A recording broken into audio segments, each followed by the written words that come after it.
ಆಕಾಶವಾಣಿ ಧಾರವಾಡ. ಆವು ಈವಿನ ನಾವು ನೀವಿಗೆ ಯಾನು ತಾನದ ತನನನ ನಾನು ನೀನಿನ ಈ ನೀನಾನಿಗೆ ಬೇನೆ ಏನು ಜಾಣೀನ. ಬೇಂದ್ರೆ ಬೆರಗು. ಡಾಕ್ಟರ್ ದ.ರಾ. ಬೇಂದ್ರೆ ಅವರ 4 ತಂತಿಗೆ ಜ್ಞಾನಪೀಠ ಪ್ರಶಸ್ತಿ ದೊರೆತ ಸುವರ್ಣ ಸಂಭ್ರಮದ ಸಂದರ್ಭದಲ್ಲಿ ವಿಶೇಷ ಸರಣಿ ಕಾರ್ಯಕ್ರಮ ಬೇಂದ್ರೆ ಬೆರಗು. ಚಾರುತಂತ್ರಿಯ ಚರಣ ಚರಣದ ಘನ ಘನಿತ ಚತುರ ಸ್ವನ. ಪರಿಕಲ್ಪನೆ ಹಾಗೂ ಪ್ರಸ್ತುತಿ ಮಂಜುಳಾ ಪುರಾಣಿಕ್. ನಾನು ನೀನು ಆನು ತಾನು ನಾನು ನೀನು ಆನು ತಾನು ನಾನು ನೀನು ಆನು ತಾನು ನಾನು. ಪ್ರಸ್ತುತಿ ನೆರವು ರಾಖಿ ಹಾನಗಲ್. ಈ ಜಗ ಅಪ್ಪ ಅಮ್ಮನ ಮಗ, ಅಮ್ಮನೊಳಗ ಅಪ್ಪನ ಮೊಗ, ಅಪ್ಪನ ಕುತ್ತಿಗೆಗೆ ಅಮ್ಮನ ನೊಗ, ನಾ ಅವರ ತಂದ ಶ್ರೀ ಗುರುದತ್ತ ಅಂದ.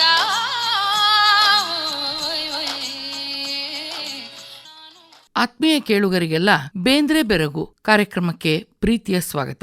ಕೇಳುಗರೆ, ಇವತ್ತಿನ ಬೇಂದ್ರೆ ಬೆರಗು ಕಾರ್ಯಕ್ರಮದಲ್ಲಿ ಬೇಂದ್ರೆ ಅವರ ಕಲಾದೃಷ್ಟಿ ಈ ಕುರಿತು ಚಿತ್ರಕಲಾವಿದರು, ವಿಜ್ಞಾನ ಶಿಕ್ಷಕರು ಆದ ಶ್ರೀ ಸುರೇಶ್ ಕುಲಕರ್ಣಿ ಅವರು ಮಾತನಾಡ್ತಾರೆ. ಕೇಳೋಣ ಅಲ್ಲ.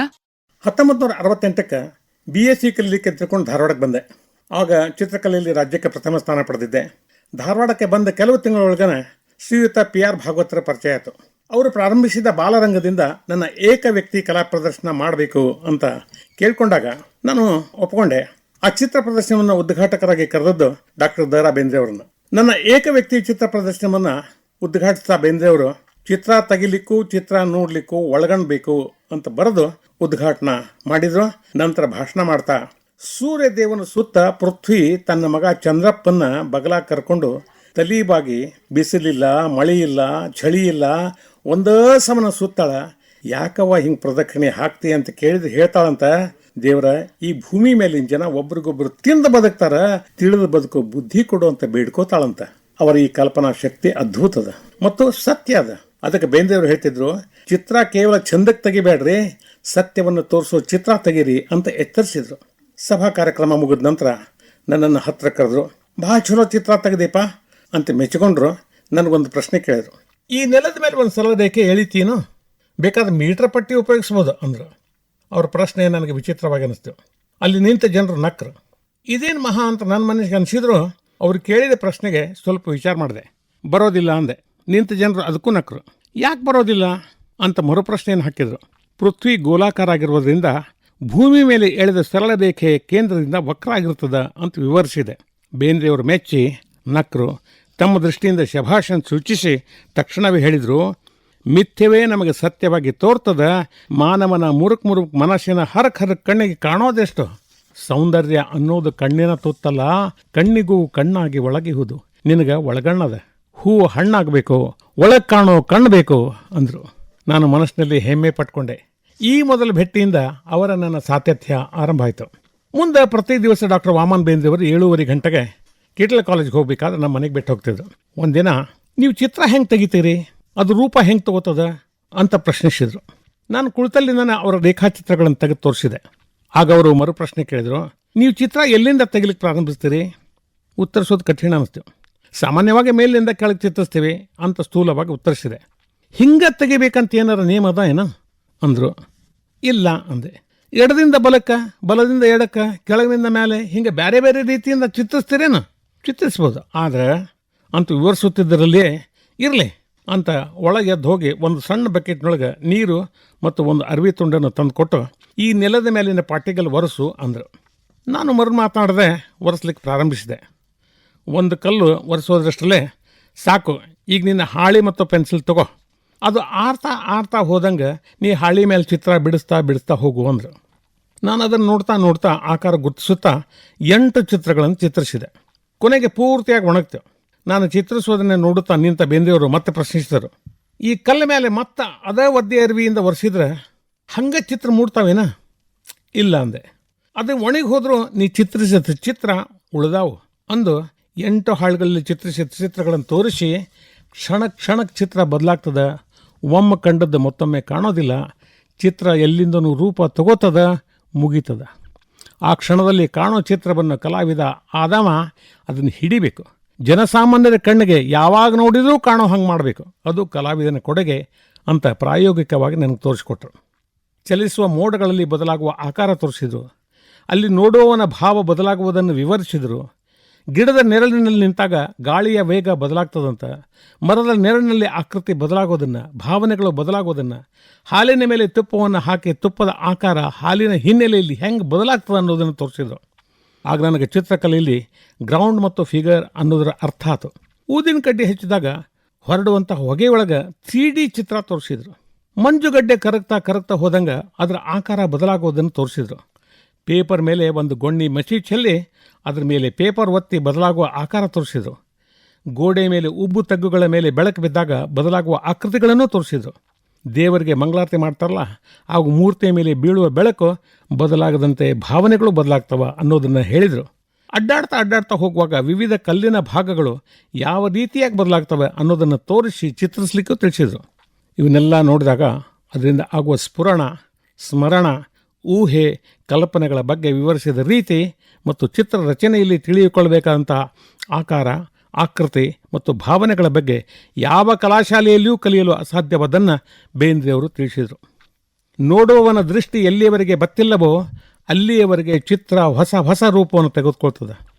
ಚಿಕ್ಕಿ ಚುರುಮರಿ ಹೆಂಗೆ ಚೆಲ್ಲಿದಂಗೆ ಆಕಾಶದಾಗ ಕಂಡ್ರೂ ಹುಣ್ಣಿಮೆ ಅಮಾವಾಸ್ಯೆಗೆ ನಿರ್ದಿಷ್ಟವಾಗಿ ಚಲಿಸ್ತಾವಲ್ಲ, ಹಂಗೆ ಈ ಆಧುನಿಕ ಶೈಲಿಯೊಳಗೂ ನಿರ್ದಿಷ್ಟತೆ ಇರಬೇಕಾಗ್ತದೆ.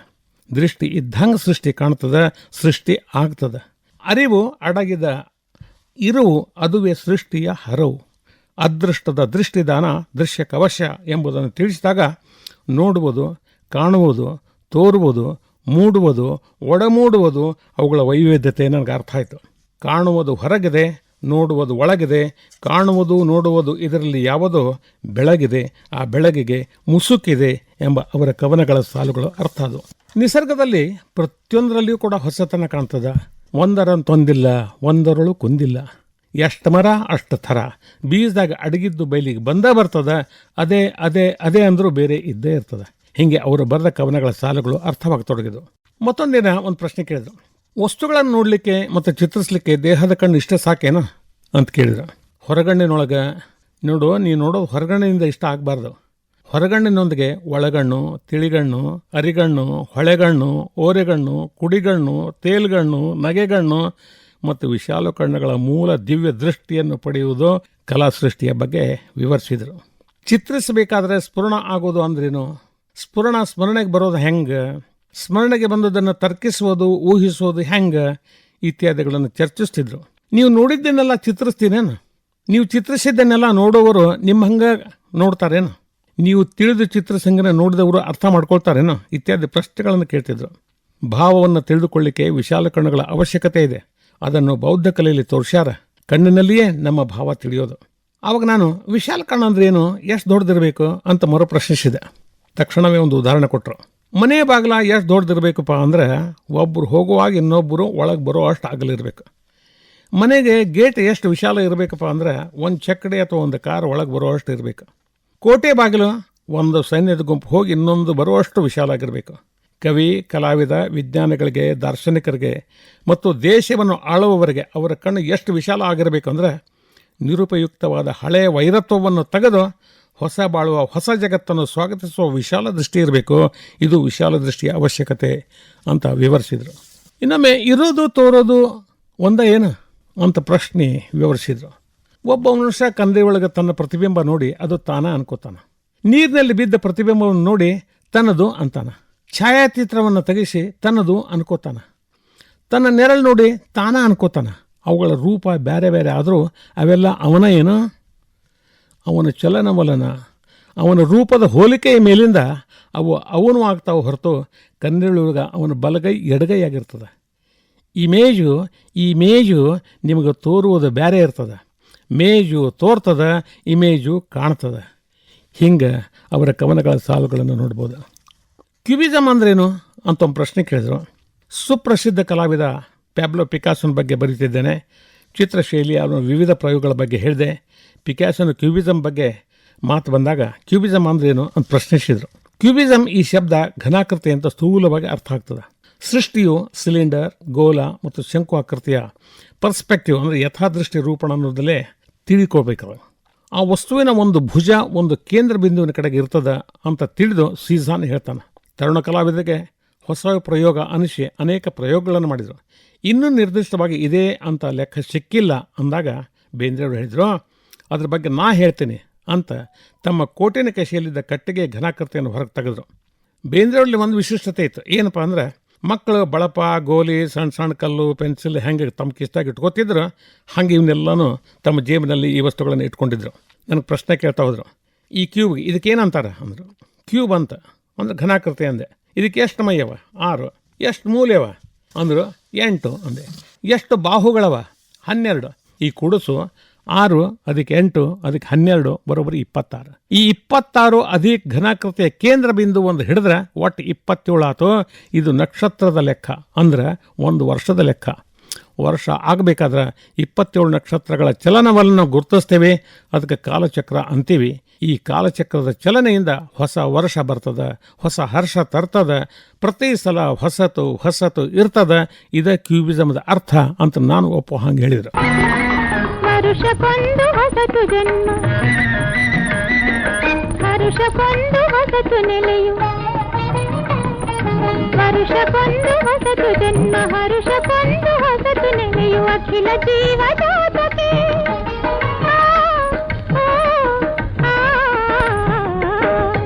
ಒಂದೇ ಒಂದು ಜನ್ಮದಲ್ಲಿ ಒಂದೇ ಬಾಯ ಒಂದೇ ಹರೆಯ ನಮಗದಷ್ಟೇ ಏತಕೋ.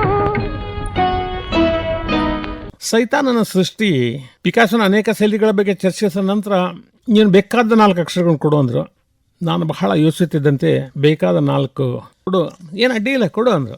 ನಾನು ಸೈ ಅಂದೆ.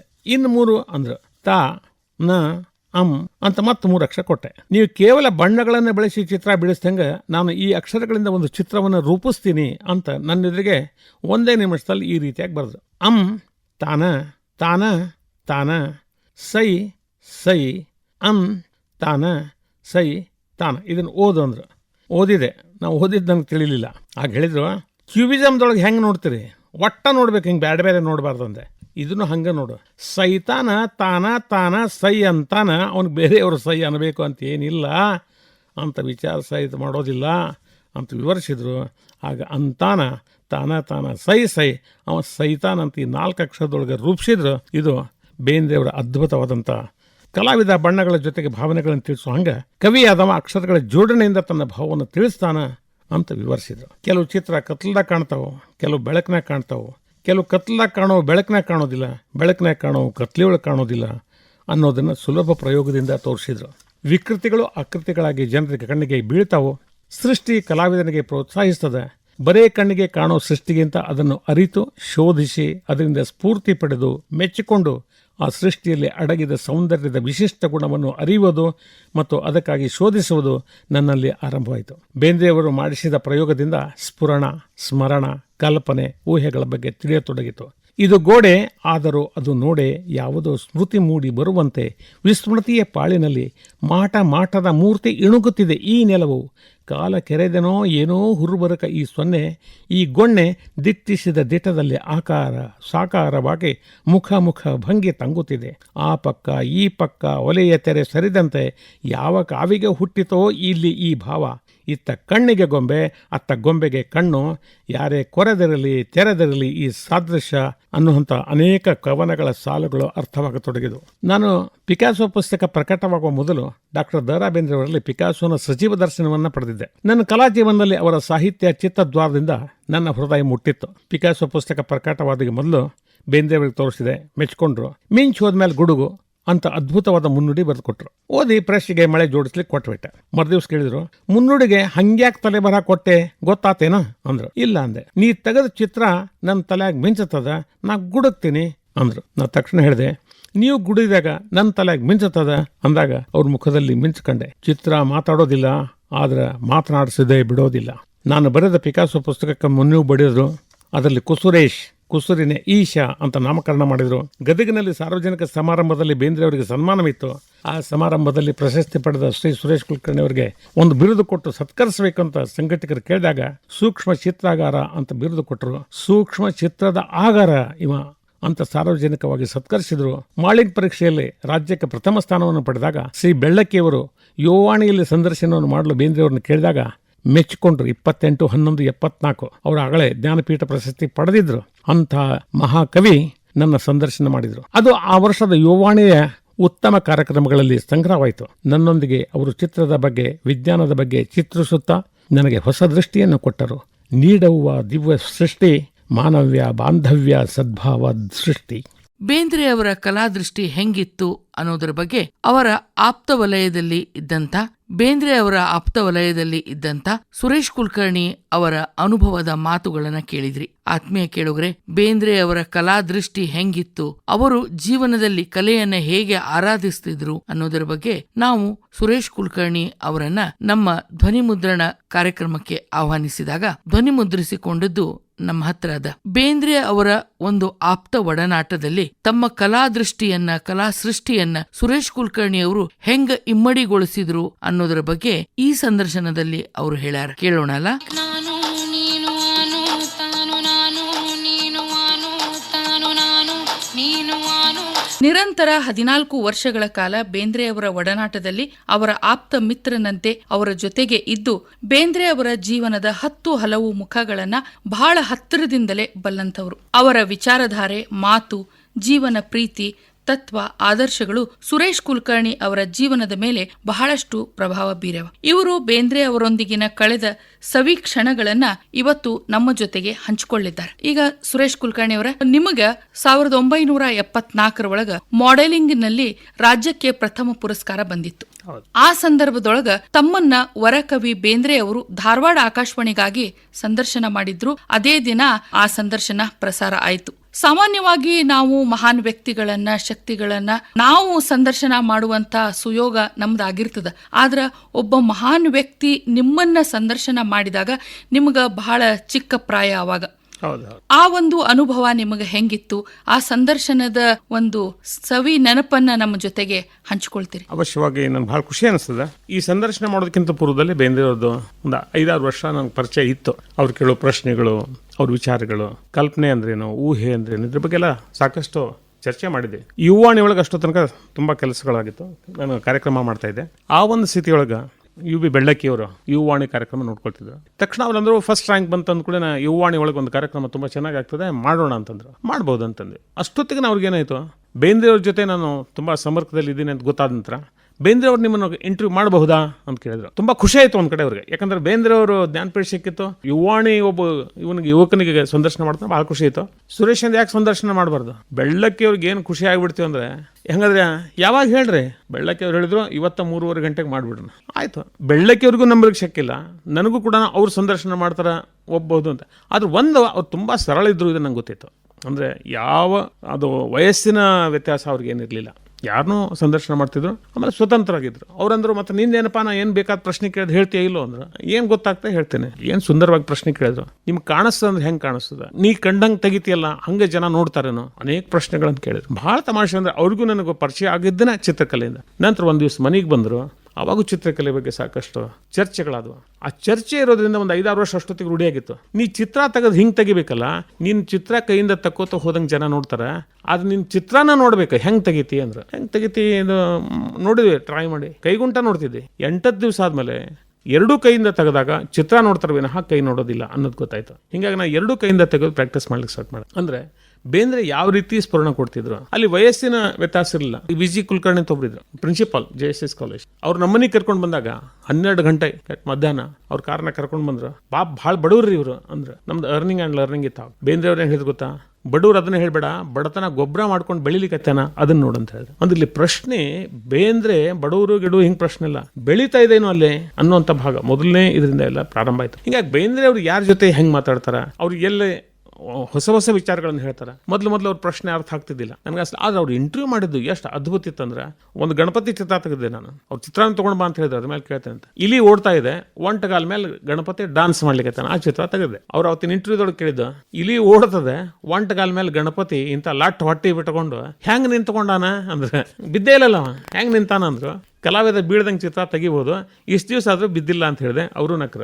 ಅಂದರೆ ಇಲ್ಲಿ ಪ್ರಶ್ನೆ ನನಗೆ ಅವತ್ತು ಉತ್ತರ ಏನು ಹೇಳಬೇಕು ನನಗೂ ಗೊತ್ತಿಲ್ಲ. ಆದರೆ ಇಂಥ ಪ್ರಶ್ನೆ ಬಂದಾಗ ಅವ್ರು ಅದನ್ನು ಎಂಜಾಯ್ ಮಾಡ್ತಿದ್ರು, ಅಂದರೆ ತುಂಬ ಖುಷಿ ಪಡ್ತಿದ್ರು. ಇಲ್ಲಿ ಬೇಂದ್ರೆ ಅವ್ರ ಬಗ್ಗೆ ಹೇಳ್ಬೇಕಂತಂದ್ರೆ, ನಾನು ನೋಡಿದ್ದು ಒಬ್ಬ ಭಿಕ್ಷುಕ ಬಂದರೂ ಸಹಿತ VIPs ಅಂತಲೇ ಟ್ರೀಟ್ ಮಾಡ್ತಿದ್ವಿ. ನಾವು ಭಿಕ್ಷುಕ ಅಂತ ಅವ್ರು ಎಂದೂ ಟ್ರೀಟ್ ಮಾಡ್ತಿಲ್ಲ. ಅಂದರೆ ಎಂದೂ ಇವ ಭಿಕ್ಷುಕ ಇದ್ದಾನ ಹಂಗೆ ತಾತ್ಸಾರ ಇರ್ತಿರ್ಲಿಲ್ಲ.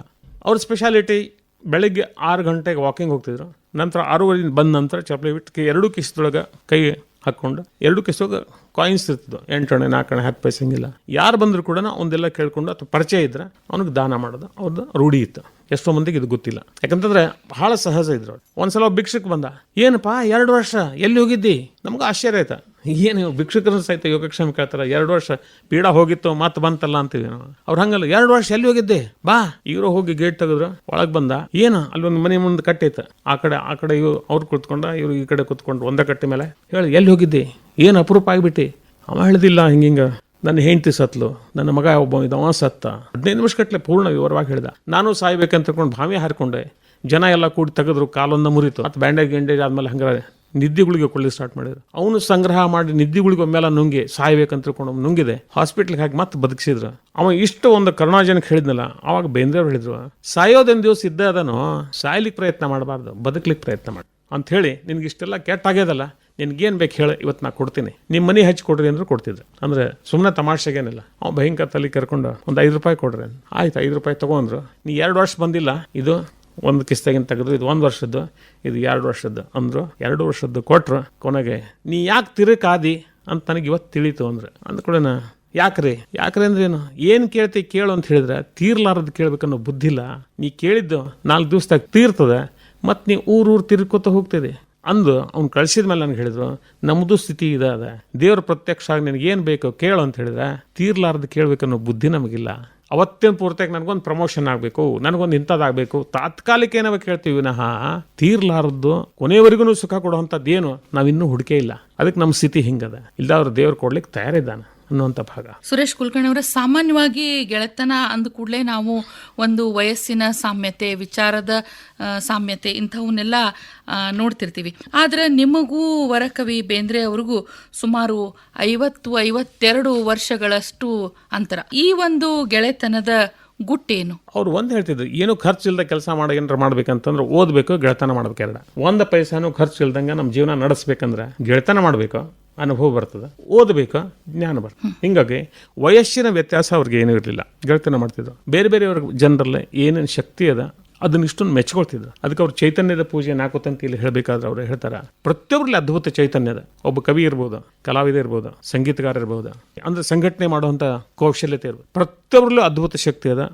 ಈ ಚೈತನ್ಯದ ಪೂಜೆ ನಿರಂತರವಾಗಿ ನಾವು ಅನುಭವಿಸ್ಬೇಕಂದ್ರೆ ಸೌಜನ್ಯ ಎಂಬುದು ಮೊದಲನೇ ಹೂವು, ಅರಳೋಣ ನಾವು ನೀವು ಅಂತ ಹೇಳಿ. ನಮ್ಮಲ್ಲಿ ಎಲ್ಲಿವರೆಗೂ ಸೌಜನ್ಯ ಇರ್ತದೋ ಅಲ್ಲಿವರೆಗೂ ಅದ್ಭುತ ಕೆಲಸ ಮಾಡಲಿಕ್ಕೆ ಜನ ಮೆಚ್ತಾರೆ. ಯಾವಾಗ ಸೌಜನ್ಯದಿಂದ ಕೆಲಸ ಮಾಡ್ತೀವಿ ಅವಾಗ ಸಾಮರ್ಥ್ಯ ಬರ್ತದೆ. ಆ ಸಾಮರ್ಥ್ಯ ಬಂದಾಗ ಸೊಕ್ಕೆಗೆ ಹೇಳ್ಬಾರ್ದು.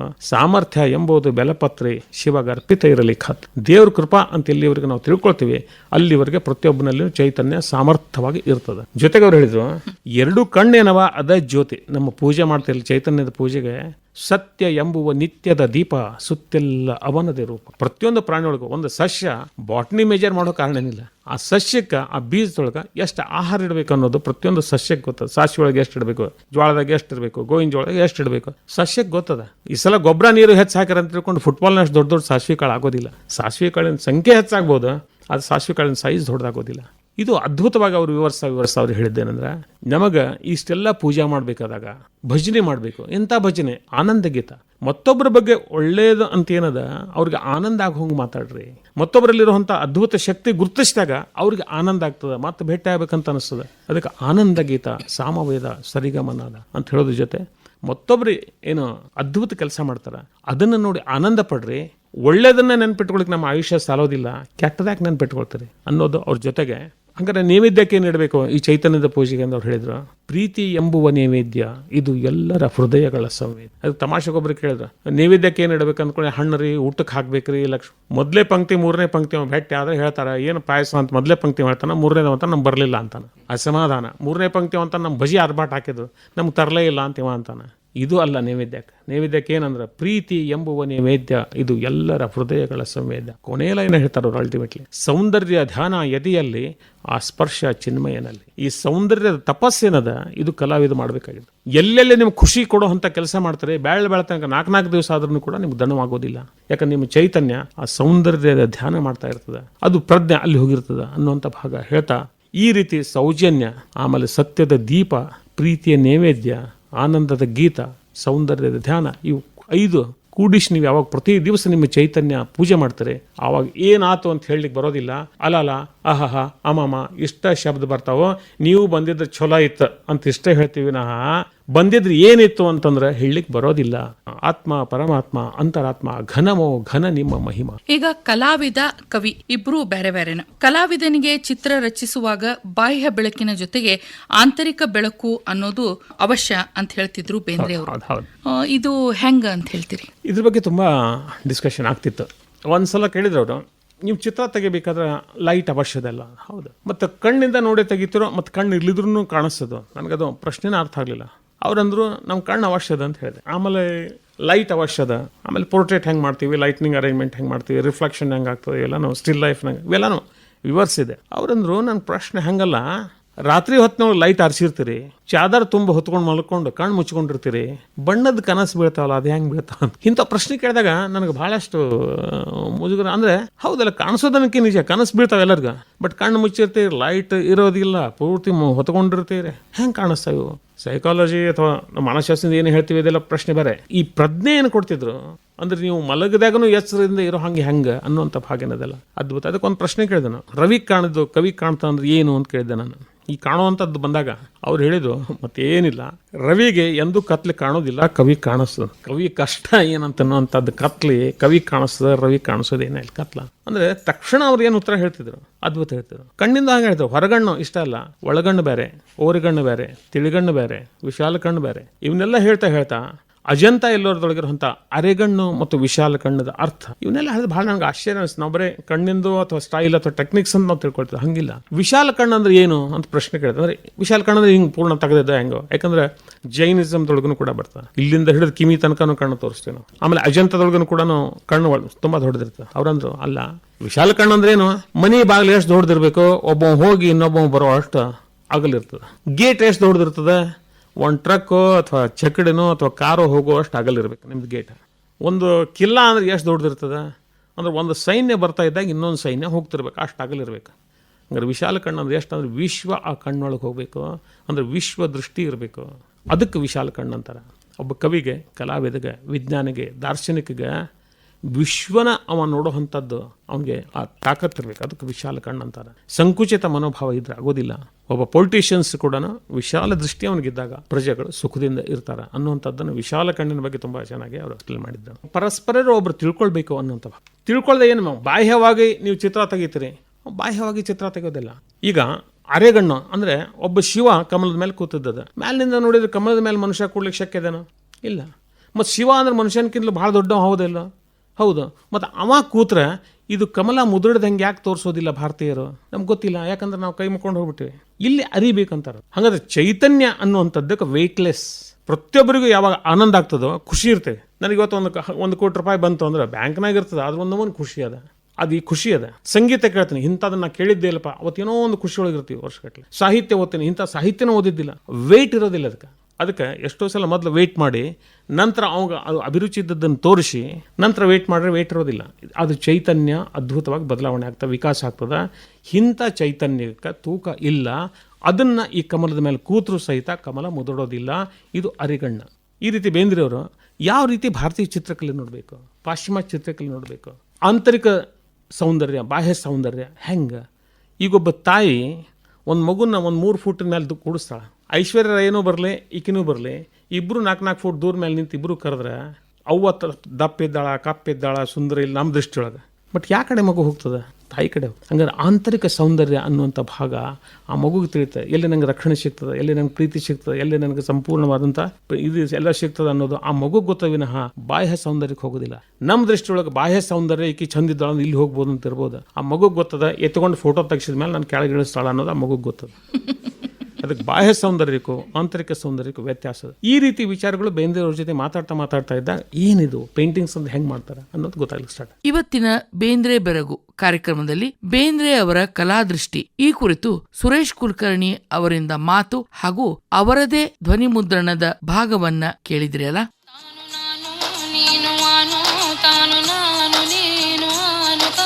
ಡಾಕ್ಟರ್ ದ.ರಾ. ಬೇಂದ್ರೆ ಅವರ 4 ತಂತಿಗೆ ಜ್ಞಾನಪೀಠ ಪ್ರಶಸ್ತಿ ದೊರೆತ ಸುವರ್ಣ ಸಂಭ್ರಮದ ಸಂದರ್ಭದಲ್ಲಿ ವಿಶೇಷ ಸರಣಿ ಕಾರ್ಯಕ್ರಮ ಬೇಂದ್ರೆ ಬೆರಗು